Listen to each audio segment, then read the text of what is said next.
বীরভদ্রাসন করার পদ্ধতি: প্রথমে আপনারা সোজা হয়ে দাঁড়ান এবং দুটি পা ধীরে ধীরে ফাঁকা করুন এবং 2 শোল্ডার গ্যাপের মতো ফাঁকা রাখুন এবং ধীরে ধীরে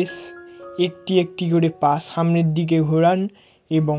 ডান দিকে ধীরে ধীরে ঘোরাবেন। সামনের পাটি পুরোপুরি সোজা রাখুন এবং হাঁটু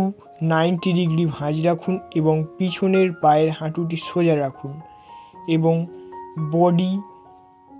সোজা রেখে হাত দুটি সোজা ওপরের দিকে তুলে নমস্কার করুন এবং ধীরে ধীরে পিছনের দিকে বাঁকুন এবং পিছনের পা ও সামনের হাঁটু থেকে এবং পিঠ অবধি পুরোপুরি শক্ত করে ধরে রাখুন এবং এইভাবে 10 থেকে 15 সেকেন্ড হোল্ড রাখুন। বীরভদ্রাসনের উপকারিতা: পায়ের পেশিগুলি শক্তিশালী করে তোলে। এটি নিতম্ব, কাঁধ ও হাত এবং পিঠের পেশিগুলিকে শক্তিশালী করে এবং টান করতে সাহায্য করে এবং বিশেষ করে উরু ও কাঁধের পেশিগুলিকে খুবই শক্তিশালী করে তোলে এবং এই আসনে দেহে ও মনের ভারসাম্য বজায় রাখতে সাহায্য করে এবং মনোসংযোগ ক্ষমতা বৃদ্ধি করে এবং মনকে শান্ত ও স্থির রাখতে সহায়ক এবং এই ভঙ্গিতে কাঁধের ও ঘাড়ের পেশিগুলিকে মজবুত করে এবং যারা দীর্ঘ সময় ধরে বসে কাজ করেন তাদের জন্য পিঠ ও কোমরের দীর্ঘ সময়ের অত্যন্ত কার্যকারী।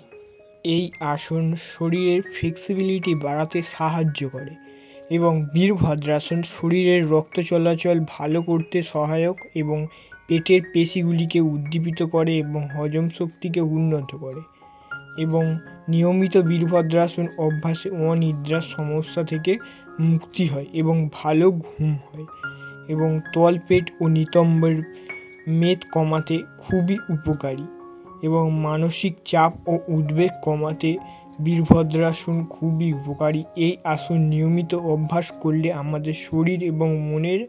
শক্তিশালীর বিকাশ করে এবং